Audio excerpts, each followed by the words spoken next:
Nagbabalik ang PTV Balita Ngayon. Inilabas ng Malacanang ang Memorandum Order No. 17 na inuutos ang tuluyang pagbuwag sa North Luzon Railways Corporation. Sa dokumentong pirbado ni Executive Secretary Lucas Bersabin, itinatalaga ang Bases Conversion and Development Authority o BCDA bilang siyang magpapatupad ng abolisyon at magsisilbi bilang administrator at liquidator ng mga ari-arian sa ilalim ng North Rail. Makikipagtulungan din ang BCDA sa North Rail para ayusin ang pagbibigay ng separation pay sa mga apektadong opisyal at tauhan nito. Mandato ng North Rail noon ang konstruksyon at pamamahala sa railroad system papuntang National Capital Region, Central at Northern Luzon. 2019 nang iutos ng Governance Commission for GOCCs ang deactivation nito. Ayon pa sa memo, binubuwag ang North Rail dahil hindi na ito cost-efficient at hindi na ibibigay ng sapat ang serbisyong inaasahan dito. Sa gitna ng mahigpit na pagpapatupad ng election gun ban, arestado ang dalawang suspect na sangkot umano sa gun running activity sa lugar ng Kamanava.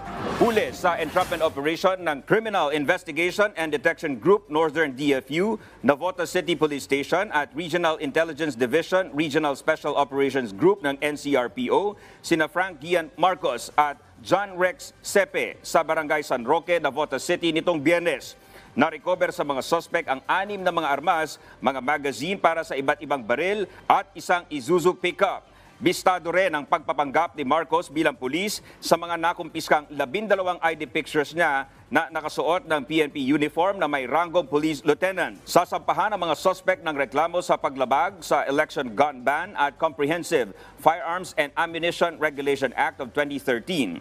Tiniyak naman ng PNP na ngayong nalalapit na ang barangay at SK elections, lalo pa nilang paiigtingin ang pagsasagawa ng police operations at checkpoints para mahuli at makasuhan ang mga lumalabag sa gun ban. Aabot sa 6 na bilyong pisong halaga ng mga nakumpiskang iligal na droga sa lalawigan ng Cavite ang sinira ng Philippine Drug Enforcement Agency. Isinagawa ang pagsira sa mga nasamsam na droga sa Integrated Waste Management Incorporated sa Barangay Aguado, 13 Martires City, Cavite. Karamihan sa mga sinirang droga ang halos kalahating milyong gramo ng shabu at higit 300,000 gramo ng marijuana. Kasama rito ang 274 na kilo ng shabu na nasabat sa Manila International Container Port nitong October 6 at ang 208 kilo ng shabu cutting agent na nasabat naman ng NBI sa Mabalacat, Pampanga noong August 25. Sinaksihan mismo ni House Senior Deputy Speaker Aurelio Dong Gonzales at iba pang kongresista ang destruction activity.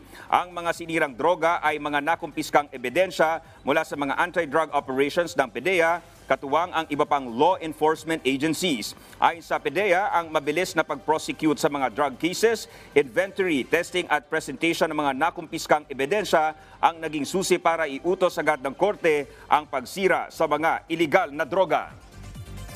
At yan ang mga balita sa oras na ito. Para sa iba pang updates, i-like at i-follow kami sa aming Facebook at Twitter sa @PTVPH. Ako po si Dominic Alvelor.